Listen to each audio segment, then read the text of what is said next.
ఉన్నాడు. గొర్రెలు కాసుకునేవాడు దావీదు. అయితే దావీదుని యెషయా సమూయేలు ప్రవక్త వెళ్ళి దావీదుని అభిషేకిస్తాడు. ఆ తర్వాత వెంటనే రాజు అయిపోలేదు దావీదు. చాలా కష్టపడ్డాడు.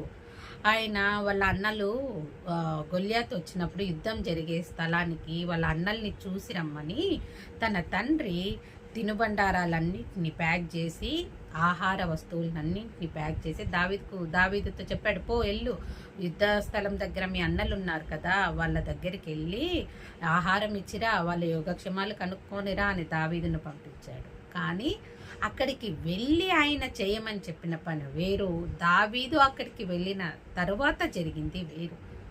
ఆ రోజు కానీ నేను వెళ్ళను నాన్న, ఎవరన్నా పనులని పంపి నేను ఎందుకు వెళ్తాను, నేను వెళ్ళను అని కానీ దావీదు తిరస్కారం చేస్తుంటే రాజు అయ్యేవాడా?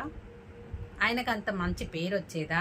తండ్రి ఆజ్ఞను పాటించి అక్కడికి యుద్ధభూమికి వెళ్ళినప్పుడు అక్కడ ఏం జరుగుతుంది? గొల్యాతు సవాల్ చేస్తున్నాడు, నేను చంపేస్తాను మిమ్మల్ని అందరినీ, మీ దేవుణ్ణి దూషిస్తున్నాడు, దేవుని బిడ్డల్ని దూషిస్తున్నాడు. అప్పుడు కేవలం వడిసెల రాయితోటి దుష్టుడైన గొల్యాతును చంపి ఇశ్రాయేలీలకు విజయం తీసుకొచ్చాడు.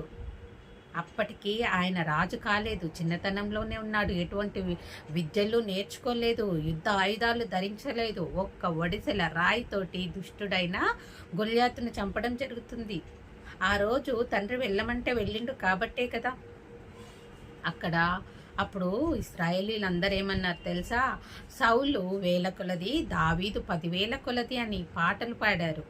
అంత ఘనత ఎక్కడి నుంచి వచ్చింది? దేవుడు వెళ్ళమన్న చోటికి, తన తండ్రి వెళ్ళమన్న చోటికి ఆయన వెళ్ళిండు.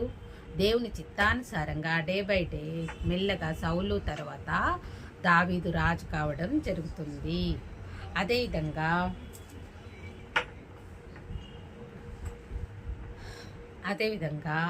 దేవుడు మన జీవితంలో కొన్ని మలుపులు తీసుకొస్తాడు. మన జీవితంలో తీసుకొచ్చిన మలుపులని ఆయన, అయ్యో వీళ్ళు ఉదయం సాయంత్రం ప్రార్థన చేస్తారు, విశ్వాసం అంటారు, బైబిల్ చదువుతారు, వీళ్ళకి ఇన్ని కష్టాలు వస్తున్నాయి అని అన్యులు అంటారు. వాటిని విని మనం ఏమీ పట్టించుకోకూడదు. దేవుడు ఎక్కడికి తీసుకెళ్తున్నాడు అక్కడికి వెళ్ళటమే మన